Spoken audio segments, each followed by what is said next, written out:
Hi, and welcome to Art Inspiration with VKH. I'm Veronica, the V in the VKH. I have been an amateur artist for 4 years, the last 2 years focusing on watercolor. And I have been a teacher and I work in education for the last 24 years. So I love teaching and I love art. So welcome to my channel and welcome to Art with me. Okay everyone, today we're gonna start doing a kind of a new focus, and it's gonna be on watercolor flowers. This is kind of something that I love, but I've kind of also been diving deeper into being a lot more detailed. So I'm gonna show you a few things. If you've never done this, I highly recommend. I don't work for any of these people. I'm not getting paid by any of these people to recommend their things, but there are a lot of great books on how to paint florals. This is one I actually got from my local library, and it's one of my favorites so far, and it's called Wildflower Watercolors. It's amazing. I actually own this one personally, and this one doesn't have anything to do with watercolor flower. It's just painted, somebody else has painted. And these are great, like this one and this one, because they actually tell you step by step how to do something, which I love. And so if you're interested in learning how to do something deeper, highly recommend getting one of these books. Okay, so I kind of just thought, well, let's see what's at the beginning of this book. In the beginning, we have lavender. So inspiration is really important. It's not something we've talked about this in this video series. I either use an image on Pinterest or a photo that I've taken, or in this case, I'm gonna use this book that I've gotten out of the library, and I'm gonna use this as my inspiration. If you want to use something like this to then sell it, you have to be able to change at least 30% of the image. Just keep that in mind if you're trying to sell something. But I haven't sold anything. I just give my paintings away, or I look at them and go, wow, look how awesome I'm doing with my painting. So anyway, we're gonna try to do this lavender. I'm not sure I can put it somewhere that you can see it, but maybe we can. No, I'm gonna put it up here. Okay, so I've got my painter's kit, and if you've seen me paint before, you know how I prepare my paints. I take some, always have two clean water, a clean water and a dirty water cup. Clean water, I put 2 drops. Some people use a spray bottle, and then I just swirl.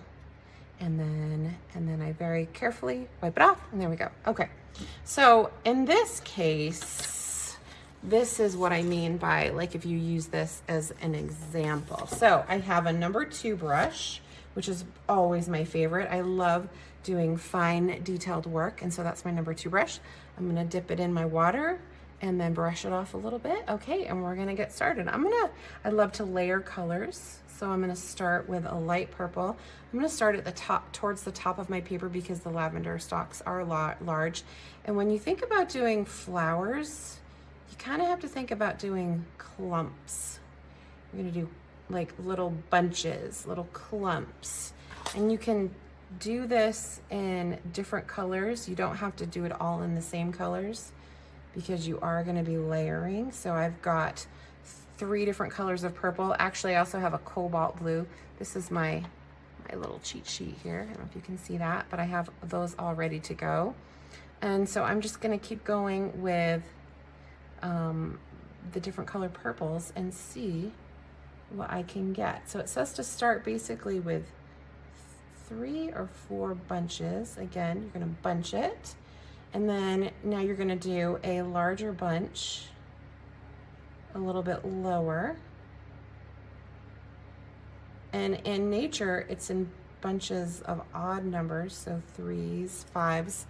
That doesn't mean you couldn't do 4. It's kind of whatever you want. And I'm just gonna, again, alternate my colors. I'm gonna go back to the dark one. Nope, I changed my mind. I'm gonna go back to that middle one, because I need a little pink. And you're just gonna kind of build out from there. And maybe you just have, maybe it's just a 1 that you put in here, and a 1 in there, and maybe it's a 1 right there.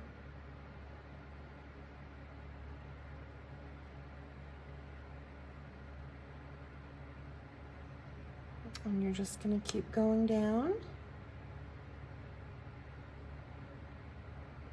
Basically like pulling down like you're making like a petal.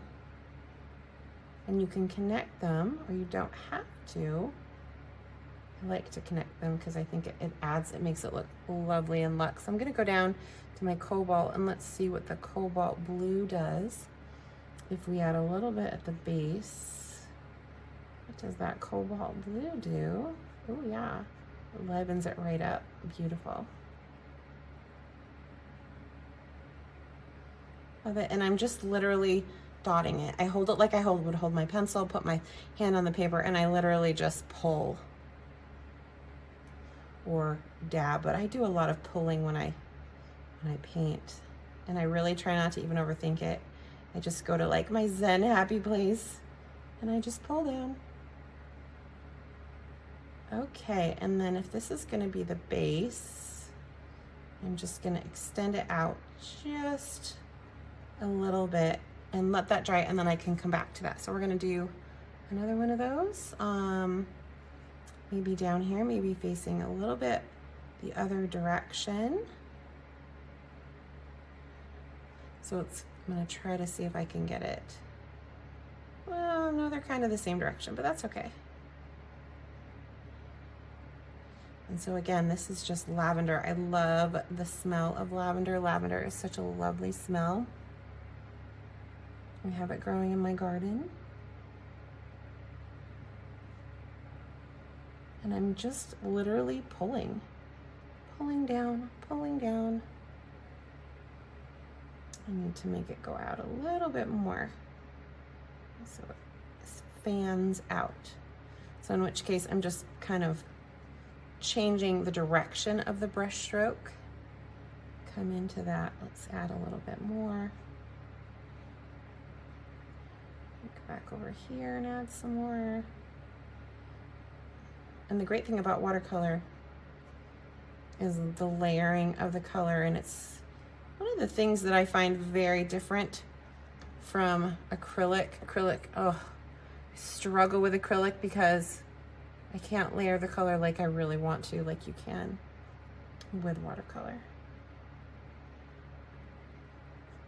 But like anything, it takes practice. And I'm sure there's great acrylic painters would be like, no, you can layer color. Okay, I mean, it's literally like that simple. I'm gonna go back in though and add a little bit more over here. I wanna connect it a little bit more.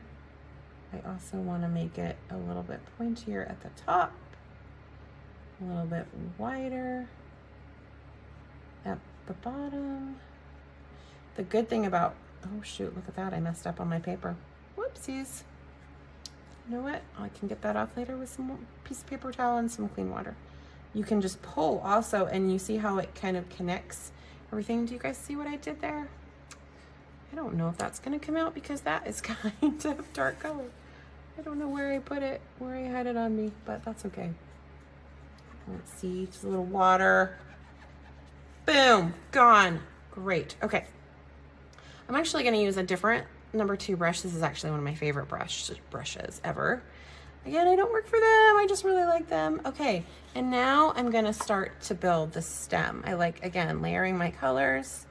I'm gonna go with a light green first, and I'm going to just take it, and I'm just going to pull my whole wrist down. Perfect. And then this one, I'm going to do the same thing. I'm just gonna make it go in that direction. And then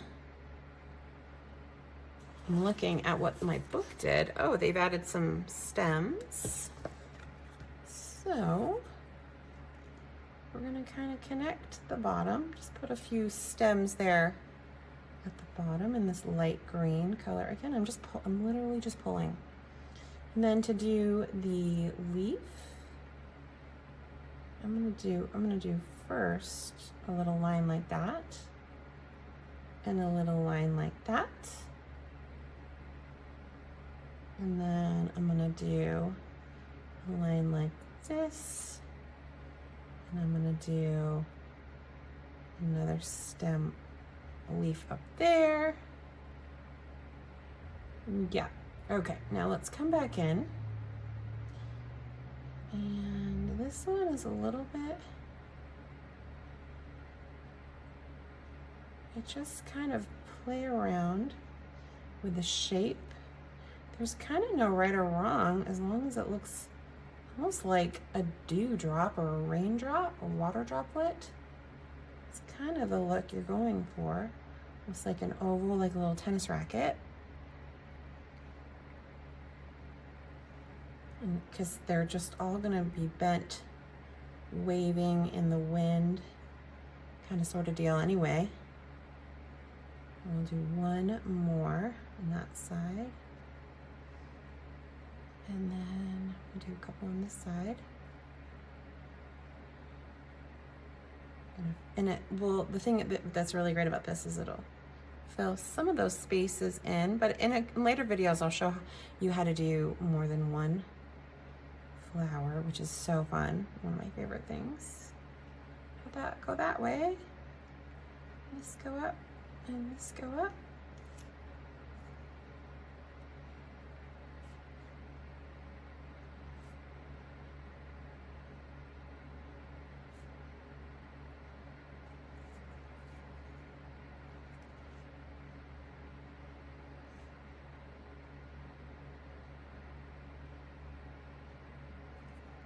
Okay, now I want to try a different green. You could also use a brown. I have a light brown over here. It's actually an apricot or a cinnamon.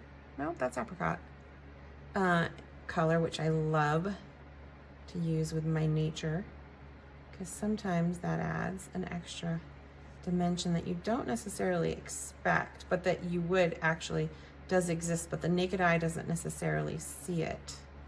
And so if I just smudge that in, again, it just adds this like rich dimension. And now I want to go in with one of my darkest greens. This one's called Moss Greens. I love these kits. I know a lot of people love tubes of watercolor, and that's great. And I've used them in the past. I just always gravitate back towards these kits. Okay. And let's see. Let's see what I can do here.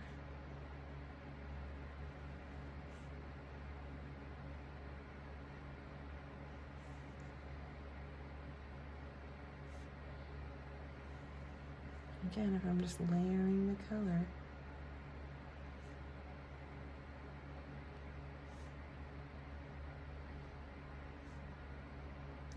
Cute.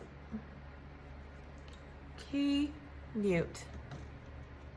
Love it. And that is as simple as it gets to do a little cute little card of lavender. And then you could give this away as a gift to somebody. You could write a note on the back, like a happy birthday card or whatever.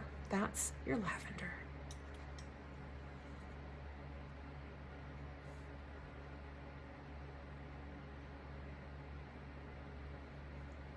Cute.